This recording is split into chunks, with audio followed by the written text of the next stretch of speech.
લક્ષ્ય ન્યૂઝ, એક નજર, એક લક્ષ્ય. કલોલ શહેરમાં પોલીસનું ફૂટ પેટ્રોલિંગ, ચૂંટણી પૂર્વે કાયદો વ્યવસ્થા મજબૂત. સ્થાનિક સ્વરાજ્ય ચૂંટણી 2026ને ધ્યાનમાં રાખીને પોલીસનો સજાગ અભિગમ. આગામી સ્થાનિક સ્વરાજ્યની ચૂંટણી 2026ને ધ્યાનમાં રાખીને કલોલ શહેર પોલીસ દ્વારા કાયદો અને વ્યવસ્થા જાળવવા માટે સઘન ફૂટ પેટ્રોલિંગ હાથ ધરવામાં આવ્યું હતું. શહેરમાં શાંતિપૂર્ણ અને નિષ્પક્ષ ચૂંટણી યોજાય તે માટે પોલીસ તંત્ર સક્રિય બન્યું છે. કલોલ શહેર પોલીસ સ્ટેશનના અધિકારીઓ અને સ્ટાફ દ્વારા મુખ્ય માર્ગો, જાહેર સ્થળો તેમજ સંવેદનશીલ વિસ્તારોમાં ફૂટ પેટ્રોલિંગ કરવામાં આવ્યું હતું.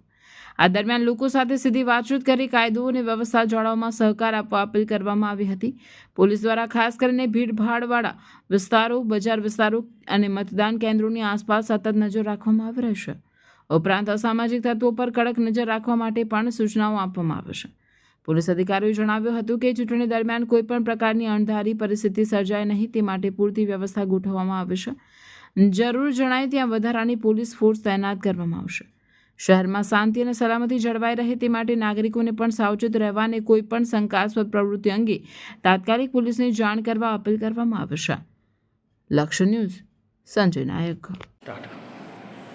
આજરોજ કલોલ ડિવિઝન ખાતે આવેલા કલોલ ટાઉનમાં નગરપાલિકા ઇલેક્શન સંદર્ભે એક ફ્લેગ માર્ચનું આયોજન કરવામાં આવેલું, જેમાં પોલીસ સ્ટેશનના 2 પીઆઈ શ્રી, 5 પીએસઆઈ શ્રી તેમજ તમામ પોલીસ સ્ટેશનના સ્ટાફને સાથે રાખી અને પોલીસ સ્ટેશનમાં આવેલા સંવેદનશીલ બૂથોના વિસ્તારમાં ખાસ કરીને આ પેટ્રોલિંગ કરવામાં આવેલું કે જેથી કરીને સામાન્ય પ્રજાજનમાં ઇલેક્શનને સંદર્ભે કોઈ બનાવો બાબતે કોઈ પણ ડાઉટ ન રહે તેમજ અસામાજિક તત્વોને એ બાબતમાં સ્પષ્ટ ચેતવણીરૂપ બની રહે, જે હેતુસર આ ફ્લેગ માર્ચ રાખવામાં આવ્યો.